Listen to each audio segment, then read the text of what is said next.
Hello. Welcome back to another week of Saturday Morning Stories. My name is Ian. Thanks for coming. My first book today is called The Wall, A Timeless Tale. It's written by Giancarlo Macri and Carolina Zanotti with illustrations by Mauro Sacco and Elisa Vallarino. Sorry, lots of names there. So, this book is about a king who is very close-minded and very bossy.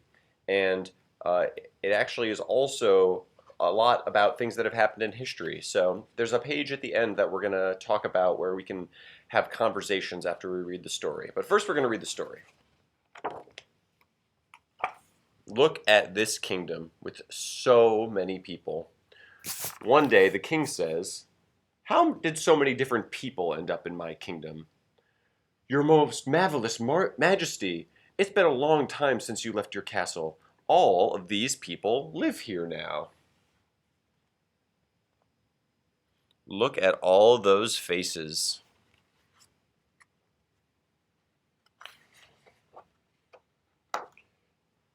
"But there are so many people who aren't like me. I don't want to see them," says the king. "Sir, are you sure?" says the king's assistant. The king only wants to see people who look like him. "This is my kingdom. Banish everyone who doesn't look like me." "I will give the command, sir."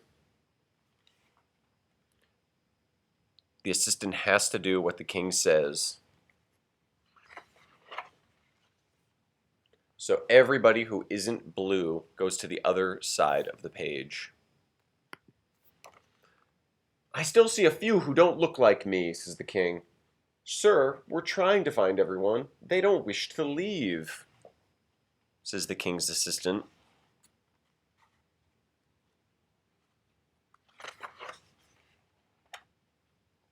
"In that case, build a wall to make them stay out of my kingdom."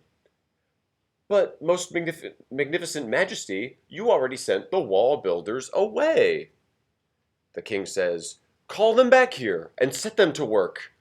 Because the king only wants people who look like him, he can't build the wall that he wants to without bringing them back. So we already see what's wrong with only wanting people who look like you. "Is that wall finished yet?" said the king. "The builders are nearly done, sir."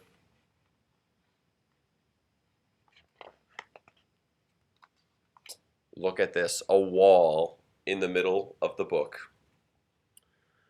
"The wall is very nice, but now I'd also like to see a garden," said the king. "Sir, the gardeners have already left." "Bring them back," says the bossy king.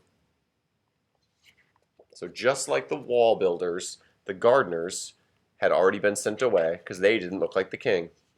"You'd better add a big fountain down there." "As you like, most majestic majesty.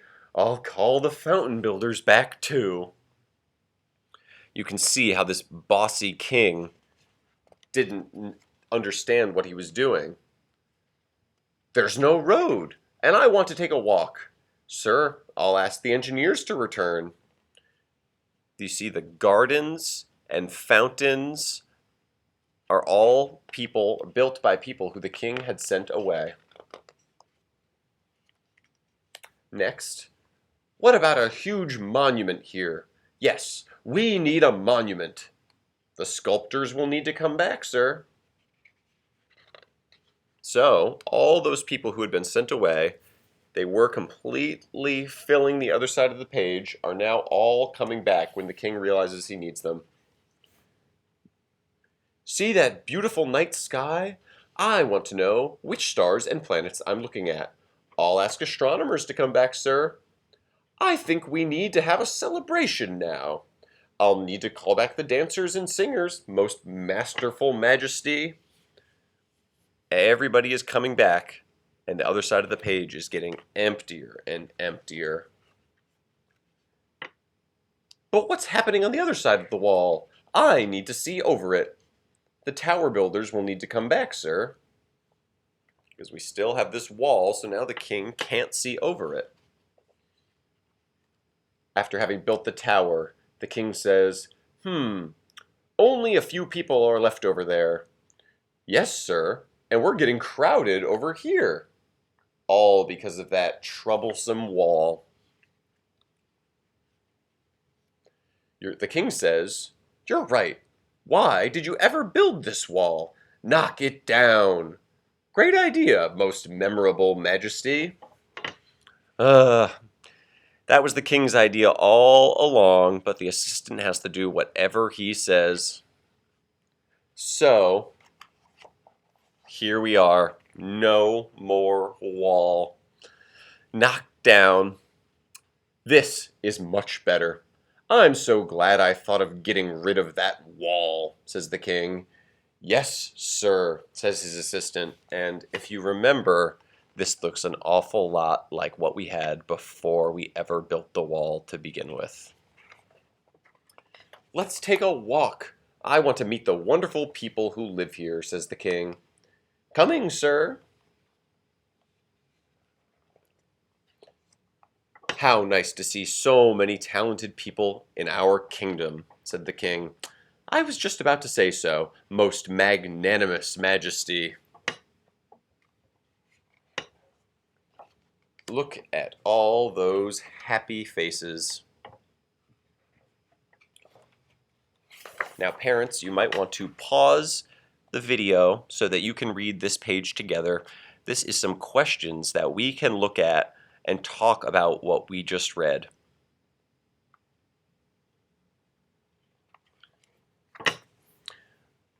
I hoped you liked The Wall, which, as we see, is a timeless tale. The next book that I picked out for today is called Earworm. It is by Jo Knowles with illustrations by Galia Bernstein. And I think that this book has some singing in it. Does anyone know what an earworm is? Earworm. Look at that. The title is spelled with worms.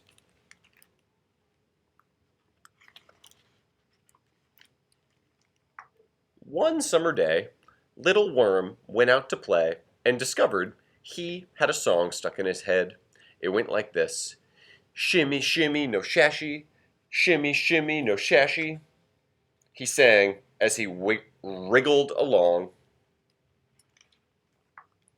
Owl stopped to say hello. Good morning, Little Worm, he said. What's that you're singing? I don't know, said Little Worm, but I can't get it out of my head. You have an earworm, said Owl. A what? Asked Little Worm. An earworm is what happens when a song gets stuck in your head. That's a funny name, said Little Worm. Shimmy, shimmy, no sashy, shimmy, shimmy, shimmy, no sashy, he sang again, swaying this way and that. Did you put this song in my head? Asked Little Worm.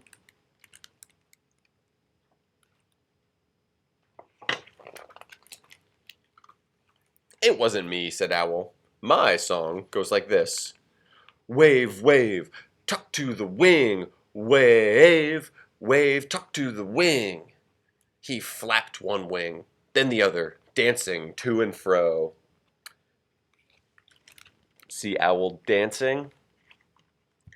The worm says, that's a nice one, but I want to find out who put this song in my head. Mind if I come along? Asked Owl. Be my guest, said Little Worm. So, wave, wave, tuck to the wing, and shimmy, shimmy, no shashy, they went along.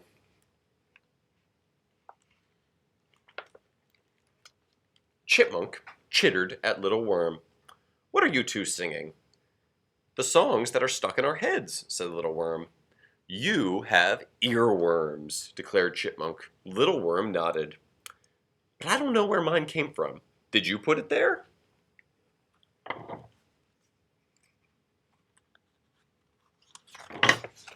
It wasn't me, said Chipmunk. My song goes like this. Chee, chee, chittery, puff your cheeks and dance like me. And does a little dance. Chipmunk did a perfect box step, then ate a nut. as chipmunks like to do. "That's not it at all," said Little Worm, "but I do like your moves." "Thank you," said Chipmunk. "Mind if I join your search?" "Fine by me," said Little Worm. So, we have a little parade going here. It goes, "Chee, chee, chittery, wave, wave, tuck to the wing." And, of course, "Shimmy, shimmy, no shashi." They went along.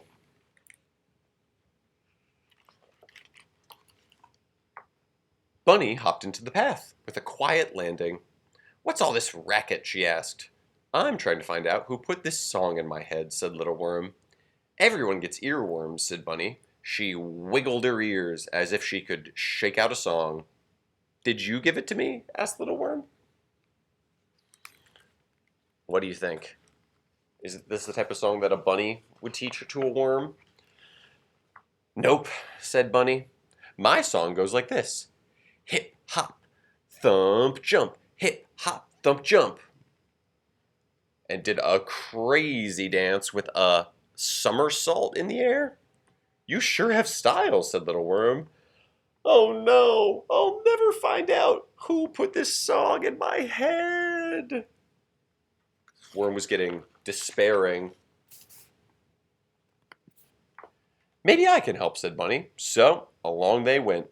Shimmy, shimmy, no shashi. Little Worm started to sing, but his heart wasn't quite in it. "Wave, wave, tuck to the wing," Owl sang and danced to try to cheer him up. "Chee, chee, chittery," Chipmunk joined in, and hip, hop, thump, jump. Bunny put extra pizzazz into her bounce. "What's going on here?" asked Fox as she trotted up the path. "We have songs stuck in our heads," said Little Worm. "You have earworms," declared Fox. Little Worm nodded. "Did you put them there?" "No, my song goes like this," said Fox. Fox danced in a dainty circle. "Rah, rah, trot to me. Rah, rah, trot to me." Pretty catchy. You can see how all these songs get stuck in everyone's head, just like a worm. Soon, everyone was dancing and singing. These are music notes all over the page. You see them? Little Worm was having so much fun, he forgot all about trying to find out who put the song in his head. Little Worm," called a voice. "It's time for your nap. Come on back home." "I guess I'll never know who put this song in my head," Little Worm said as he shimmied home to his papa. Papa Worm tucked Little Worm into bed. Bed, which is a little leaf, which is where little worms sleep. Papa Worm, now that Little Worm was asleep, returned to his chores, singing as he went. And he sang, "Shimmy, shimmy, no sashi. Time to nap, then time to play. Dance along and sing all day. Shimmy, shimmy, no shashi." Little Worm opened one eye. "Oh," he said. Then he quietly sang along until he fell asleep. "Shimmy, shimmy, no shashi." I hoped you liked Earworm. It reminds me of another classic book called Are You My Mother, where an animal has to go on a journey just like an earworm. Thanks so much for coming to Saturday Morning Stories again, and we'll see you next time.